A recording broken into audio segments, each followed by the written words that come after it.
Darío. Antonio, cuando fracasa una clase dirigente, vamos Sí. a ponerle a estos dos mapas que compartió un politólogo brasileño que me parecen muy gráficos. ¿Qué nos muestran estos dos mapas? A la izquierda, 1960, cómo se repartía el PBI de Sudamérica. El PBI es, bueno, la suma básicamente de todo lo que se produce en la economía. Entonces, es todo lo que se producía en Sudamérica, cuánto lo producía, cuánto lo generaba cada país. 1960, 2022. Fíjate cómo eran los porcentajes en 1960. Argentina era lejos el país más importante en términos de economía, en términos económicos, el 37,9%. De todo lo que se producía en Sudamérica, en 1960 la Argentina se quedaba con el 38% de todo lo que se producía, superando cómodamente a Brasil. 10 puntos, más de 10 puntos arriba de Brasil. Fíjate lo que era Chile, 6,4, 1,9 Uruguay. ¿Quién aparecía tercero? Venezuela, 12%. Por supuesto, país petrolero. Era un país rico Venezuela. Nosotros hoy perdimos dimensión. Era un país rico. Bueno, 6% Colombia, 3% Ecuador, 4% Perú, 0,6% Bolivia. ¿Qué pasó 60 años después? Bueno, el fracaso de la clase dirigente. La clase política, y evidentemente hay una responsabilidad también de la clase empresarial. Toda la clase dirigente, sindical, empresaria, política, pues en definitiva es la clase dirigente general. Porque la destrucción de la riqueza en Argentina es impresionante. De 37% que representaba, 38% que representaba en 1960, hoy representa 15,5%. Brasil se duplicó. Se duplicó. Vas a ver que todos los países crecieron, salvo dos. Uruguay está casi igual, perdió un poquito, pero está casi Muy igual. poquito, pero fíjate, Chile pasa de 6 a 8,7. Perú de 4 a 6,6. Ecuador se mantiene igual, 3,2. Colombia 6,2 a 9,7. Bolivia de 0,6 a 1, duplica Bolivia. Paraguay de 0,7 a 1 y pico, también duplica. Fíjate Venezuela, ¿no? De 12 a 1. Una locura de Venezuela. De 12 a 1. De 38 a 15. Menos de la mitad. Menos de la mitad de lo que representa. Brasil se duplicó. Ahora, la voy a sumar a Lara, aunque sea en off con el micrófono abierto.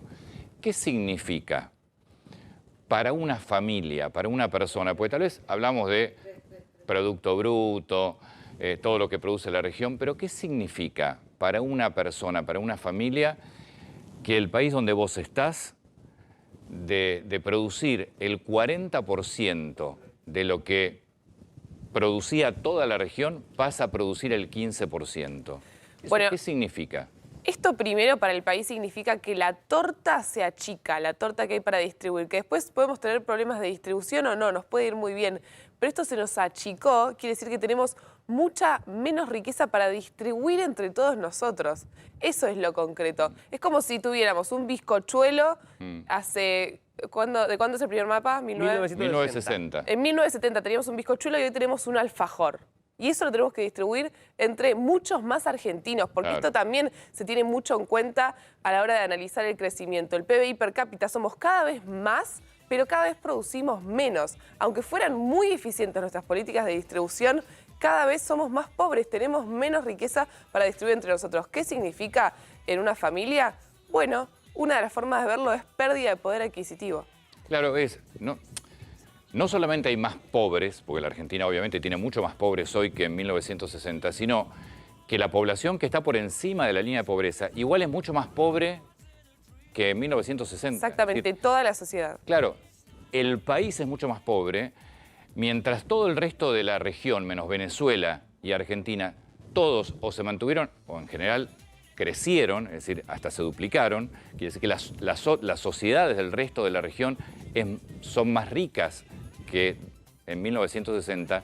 La Argentina es mucho más pobre y Venezuela es mucho más pobre aún. Bueno, Venezuela es directamente la destrucción. Es como que llegaron y tiraron una bomba y destruyeron todo. Bueno, pero la Argentina le falta un poquito de tiempo, fíjate, pero cae a la camino, mitad. Venezuela de 12 a 1. O sea, de 12 a 1 es una cosa increíble. Lo de Argentina es terrible. Y eso es lo que... pero hay un tema que es la clase media, ¿no? Cuando nosotros decimos, ojo que vamos camino a Venezuela, acá lo tenés también clarísimo. Vamos camino a Venezuela. Fíjate que el resto de la región va por otro camino. Si no hay un cambio de rumbo, en algún momento llegas ahí. Es que en algún momento vos ya estás llegas ahí. encaminado. Claro, es una cuestión de tiempo. Porque si vos Pero pues seguís, estás- seguís jugando a destruir riqueza, pero fíjate, este es el fenómeno de la clase media. En 1960, Argentina tenía una clase media Sí. que, salvo Uruguay, porque también obviamente acá tiene un peso de la población, Sí, por eso del los tamaño porcentajes. también, sí. Si vos tenés mucha Sí. más población, vas a generar más. Por eso, obviamente, no es que Uruguay es una miseria, sino que Uruguay tiene 3 millones de habitantes. Pero digo, salvo Uruguay, ningún otro país de América Latina tenía una clase media importante como la que tiene Argentina. Eso- El fenómeno es que Argentina tiene menos clase media y todos los otros va a crecer. Y vos ves esto, y por otro lado escuchás que el kirchnerismo, que el gobierno, que un sector del gobierno quiere un salario básico universal, y decís, claro, no están entendiendo absolutamente nada. Se destruyó la riqueza en estos años en la Argentina, ¿eh? Pasó de producir el 40% de la región a producir el 15% de lo que produce la región, y vos encima pretendés que todavía produzca menos, porque lo que estás buscando básicamente es terminar de destruir el concepto de trabajo, el concepto de esfuerzo, de mérito, de crecer con el... sino que pretendés todavía generar mayor cantidad de pobreza y menos producción. Es decir, que si con este proyecto de país que hoy estamos viendo, que tiene el gobierno, proyectaras la próxima medición de producción dentro de 10 años, y la Argentina seguramente te va a dar mucho menos todavía del 15%.